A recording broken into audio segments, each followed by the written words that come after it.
नमस्कार दोस्तों, आज की इस वीडियो में हम बात करेंगे भारतीय इतिहास के 5 सबसे महान योद्धाओं के बारे में। वैसे तो महानता के मायने सबके लिए अलग अलग हो सकते हैं। किसी के लिए ज़्यादा धार्मिक काम करने वाला राजा महान हो सकता है, तो किसी के लिए ज़्यादा लड़ाई जीतने वाला। किसी के लिए ज़्यादा दान पुण्य करने वाला योद्धा महान हो सकता है, तो किसी के लिए ज़्यादा एरिया कॉन्कर करने वाला।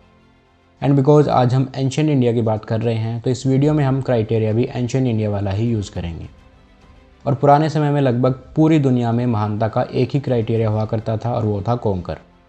यानी जिस राजा ने जितने ज़्यादा युद्ध जीते और जितनी ज़्यादा जगह पर अपना राज किया, वो उतना ही ज़्यादा महान।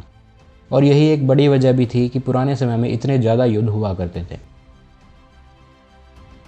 भारतीय इतिहास के 5 सबसे महान योद्धाओं की लिस्ट में 5वें नंबर पर है राजा हर्षवर्धन। राजा हर्षवर्धन थानेश्वर के राजा थे। थानेश्वर जो कि आज हरियाणा के कुरुक्षेत्र में पड़ता है। हर्षवर्धन पुष्यभूति डायनेस्टी के 3rd रूलर थे और ये 606 एडी में थानेश्वर के राजा बने। और राजा बनते ही सबसे पहले उन्होंने कन्नौज को अपने राज्य में मिलाया और कन्नौज को अपनी राजधानी भी बनाया। हर्षवर्धन ने नॉर्थ इंडिया का एक बड़ा एरिया कॉन्कर कर लिया था और उन्होंने सक्सेसफुली अपना एक एम्पायर भी इस्टेब्लिश कर लिया था। हर्षवर्धन एम्पायर का एरिया ईस्टर्न राजस्थान से लेकर असम तक फैला हुआ था, लेकिन डेक्कन में हर्षवर्धन वतापी के राजा पुलकेशिन से हार गए और ये हार हर्षवर्धन की ज़िंदगी की एकमात्र हार भी थी। पुलकेशिन चालुक्य डायनेस्टी के राजा थे और चालुक्य रिकॉर्ड्स में हर्षवर्धन को लॉर्ड ऑफ नॉर्थ के नाम से जाना जाता है। 647 एडी में हर्षवर्धन की डेथ हुई और बिकॉज हर्षवर्धन का कोई बेटा नहीं था, तो हर्षवर्धन को सक्सीड किया उनके एक मिनिस्टर अरुणाश्वा ने। नंबर 4 पर है गुप्ता डायनेस्टी के महान योद्धा समुद्रगुप्ता। समुद्रगुप्ता को एक हिस्टोरियन वी.एस. स्मिथ ने इंडियन नेपोलियन की उपाधि भी दी है। समुद्रगुप्ता ने अपने जीवन में एक भी लड़ाई नहीं हारी।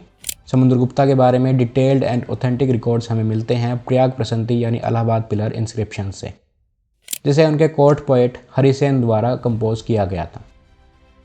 प्रयाग प्रसंति के अकॉर्डिंग समुद्रगुप्ता ने गैंगटिक वैली और सेंट्रल इंडिया की टेरिटरीज़ को कॉन्कर किया और गुप्ता एम्पायर में मिलाया।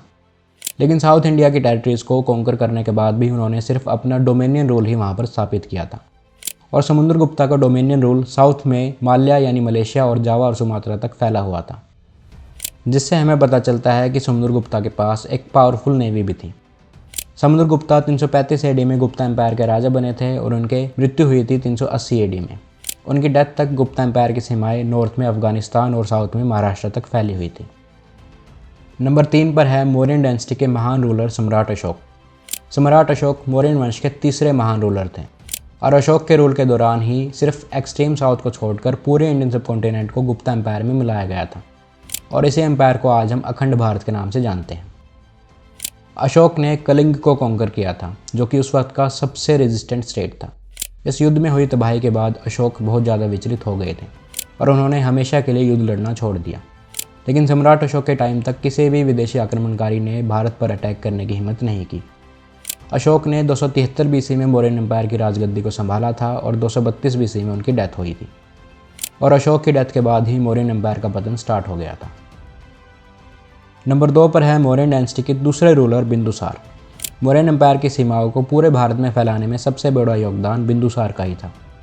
बिंदुसार ने डेक्कन में मैसूर तक मौर्यन एम्पायर की सीमाओं को एक्सटेंड किया था। बिंदुसार ने अपने जीवन में कई लड़ाइयाँ लड़ी और जीती, लेकिन वो कभी भी कलिंग को नहीं जीत पाए थे और इसीलिए उनकी मृत्यु के बाद उनके बेटे अशोक ने कलिंग को जीता था। नंबर 1 पर है मौर्यन एम्पायर के फाउंडर चंद्रगुप्त मौर्य। पुराणों के अकॉर्डिंग चंद्रगुप्त मौर्य एक शूद्र थे जिन्हें कौटिल्य यानी चाणक्य ने शिक्षा प्रदान की थी। चाणक्य की सहायता से ही चंद्रगुप्त मौर्य ने 322 बीसी में मगध के रूलर धनानंद को हराया और मौर्यन वंश की स्थापना की। मगध एम्पायर उस वक्त का सबसे बड़ा और शक्तिशाली एम्पायर था, लेकिन चंद्रगुप्त मौर्य ने मगध की सीमाएं एक्सटेंड करी और एक नए मौर्यन एम्पायर की स्थापना की। 305 बीसी में चंद्रगुप्त मौर्य ने ग्रीक रूलर सेल्यूकस निकेटर को हराया, जिसके बाद चंद्रगुप्त मौर्य ने पूरे नॉर्थ इंडिया को यूनाइट किया था। चंद्रगुप्त मौर्य के रूल के दौरान मौर्यन एम्पायर की सीमाएं वेस्ट में अफगानिस्तान से लेकर ईस्ट में असम तक फैली हुई थी। अपने जीवन के आखिरी दिनों में चंद्रगुप्त ने जैन धर्म को अपना लिया और कर्नाटका के चंद्रगिरी पर्वत पर चले गए, जहाँ उन्होंने धीरे धीरे अन्न पानी त्याग कर अपने प्राण त्याग दिए थे। ये थी वीडियो भारतीय इतिहास के 5 सबसे महान राजाओं के बारे में। अगर वीडियो पसंद आई हो तो इसे लाइक और शेयर ज़रूर करें और इसी तरह की और भी वीडियोस देखने के लिए चैनल को सब्सक्राइब करें। Thank you so much for watching. जय हिंद, सत्यमेव जयते।